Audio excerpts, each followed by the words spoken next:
There are two huge things going on for Polkadot right now. One, its DOT token just broke out of its long bear market downtrend.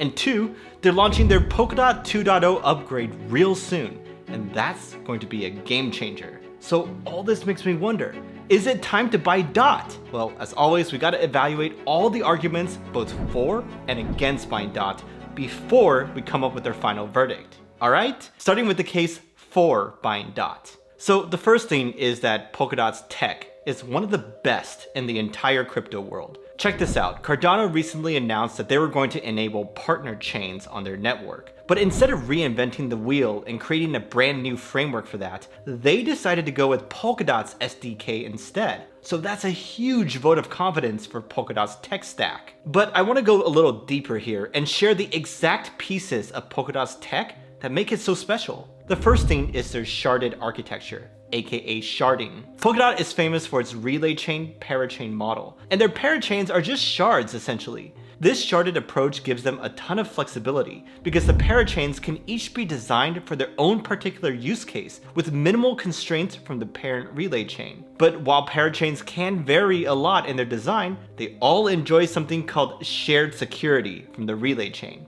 This means that they can all lean on the relay chain validators to secure their network, rather than have to bootstrap their own validators or economic incentives. But besides that, Polkadot also has something called the Cross-Consensus Message Parsing Format, or XCM, which lets parachains send arbitrary messages to one another. This makes Polkadot super interoperable. And the other features I just listed makes it secure and scalable, so Polkadot has everything going for it in terms of its tech. But the next big reason to potentially buy is their Polkadot 2.0 upgrade. This is kind of like Polkadot evolving into its final form, because initially, Polkadot's team just wanted to launch their blockchain quickly, so they made some compromises to make that happen. But now, with Polkadot 2.0, those compromises will finally be shored up. For example, they're going to introduce a new system for allocating block space, making it way more flexible for teams and developers to build on Polkadot. The key concept here is called core time allocation, and core time is basically the time needed for validation and consensus on the main relay chain. They're going to turn that into a pay-as-you-go model, which will allow teams to buy block space as needed. Now, I don't want to go too deep here, but just know that that's way more accessible and affordable for builders than the current parachain auction model. Oh, and this approach is going to benefit the DOT token too, because now you don't have to lock up your DOT for as long as before, and that means more liquidity for DOT across the entire ecosystem. So yeah, 2.0 is really going to unlock the power of Polkadot, and it will also improve the performance of parachains exponentially. Now, my next reason to be bullish has nothing to do with their tech, and instead has to do with their best-in-class decentralization. So that really comes down to their open governance model, or OpenGov for short. Instead of having a centralized council decide on how to allocate the Polkadot treasury, they moved to an OpenGov model where any DOT holder can participate and help divvy up their treasury. Anyone could submit a proposal and have it go through referendum where the community can vote on it and leave comments as well. That makes their system much more democratic, nimble, and decentralized than almost any other governance system in crypto. Oh, and the Polkadot team is really leaning into this OpenGov model, as their parent company Parity laid off a bunch of people from their marketing department in order to let the community run that function instead. But besides me giving props for the decentralization, you know what's the biggest advantage of this approach? It's the fact that this minimizes the chances that DOT is a security in the eyes of the SEC. If you've been in the crypto space since 2017, you might have heard the rumor that Polkadot's team got the SEC to agree that DOT is not a security. And while that's technically just a rumor, it is a fact that they've worked with the SEC behind the scenes for years now to make sure that they're compliant. There are even rumors that they received a no action letter from the SEC, which would be the biggest confirmation that DOT is not a security. But unfortunately, that has never been publicly confirmed. Either way, all you have to do is look at their public words and actions, and you'll see a long track record of compliance. They've long avoided putting out communications or marketing speak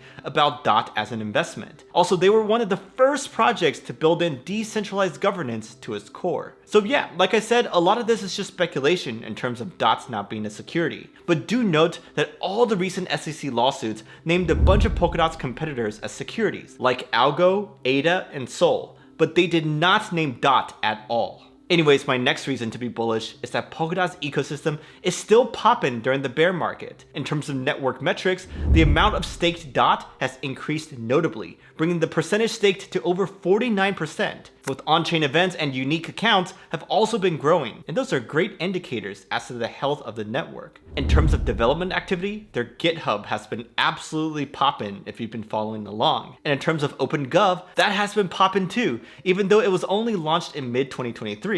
Anyways, those were all my pros, but if you're itching to buy some DOT right now, then one place you should consider is OKX, who's also the sponsor of this video. As to why I recommend OKX, well, there's 3 key reasons. First, it's because they have everything from spot to futures to options to copy trading and even trading bots. So you'll never be like, wait a sec, where's XYZ feature? When you're using OKX. But second is that they have an amazing track record for security, and their proof of reserves is among the best in the entire industry. So not all proof of reserves are created equal, as you can imagine. But Nick Carter, a well-known analyst on crypto Twitter, took the time to meticulously analyze all the proof of reserves out there, and he categorized them into tiers based on how safe and quality they are. Well, guess where OKX landed for their proof of reserves? In his freaking gold tier, the highest tier possible. Anyways, my third reason is that they have a special promo going on right now, where if you sign up with my link, you can earn up to 60,000 USDT based on your deposit and trading volume. So if you do end up buying DOT and want to do so on OKX, then just use my link below. Alright, back to my cons, or the case against buying DOT. And my first point is that Polkadot's parent organizations are struggling right now. I mean, yes, I know it's been a long bear market and most teams are struggling, but it still worries me to see Parity lay off 30% of their staff, even if part of it was to decentralize their marketing efforts. Some employees have called out their reckless spending during the bear market and exorbitant salaries for executives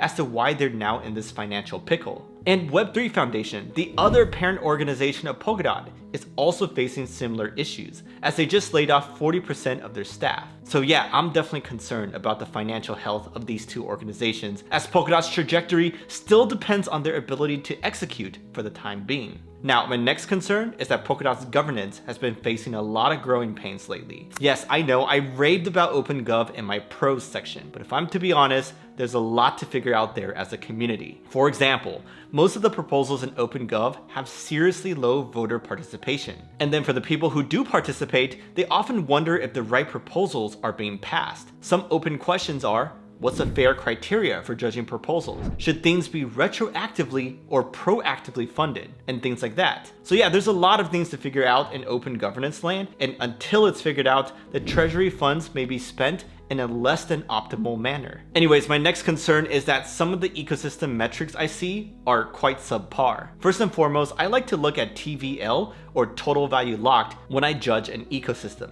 And for Polkadot, the right thing to look at is the TVL of its parachains, as Polkadot itself is a layer 0, so it doesn't have any dApps directly built on top of it. Anyways, look at these charts. These represent the TVL of the largest parachains, and they're pretty much dead right now compared to before. So that's definitely worrisome, and they have a lot of work to do to bring that back up. But even if we ignore that, another thing they're struggling with is their recent parachain auctions. If you don't remember, parachain auctions were huge for Polkadot back during the bull market. Everyone locked up millions of DOT, which equaled billions of dollars, to participate in crowd loans for these parachain auctions. But now, parachain auctions are struggling to even raise $1 million, which is definitely not enough for developers to build something meaningful, and it also makes investors not want to participate either. So that's kind of causing a reflexive death spiral of sorts. And speaking of parachains, the DOTs that people locked up for the earliest crowd loans are all about to be unlocked in bulk, or already have been.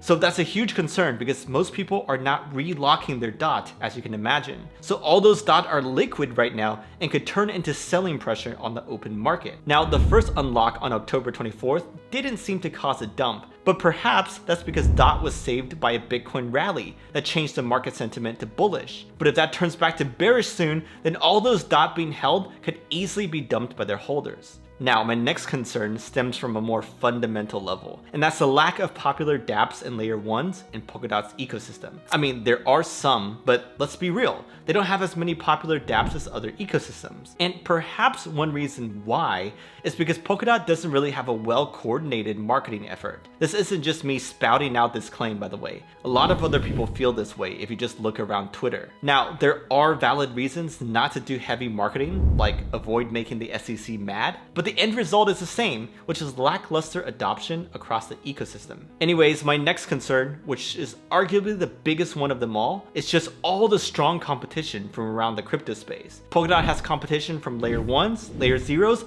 and even specialized interoperability projects like layer 0 or Chainlink. And this is not just a knock on Polkadot, by the way, as a lot of other blockchain networks face the same issue. Like, what are their unique value propositions? Where do they sit in the broader crypto space? And why would anyone covet their block space, right? A lot of those questions don't have great answers, which is why I'm less inclined to invest in a lot of these Me Too blockchains, even though I'm sure a lot of them will do quite well in the next bull run. Phew, that was a lot of points to consider, wasn't it? But I'm curious what you think about Polkadot after hearing both sides. I've actually bought some DOT to participate in OpenGov, as that's super fun and filled with drama. But if you want to see more great analysis videos, then you can watch this one about Cardano. Otherwise, if you want to buy DOT on OKX and get those USDT rewards, then just use my link below.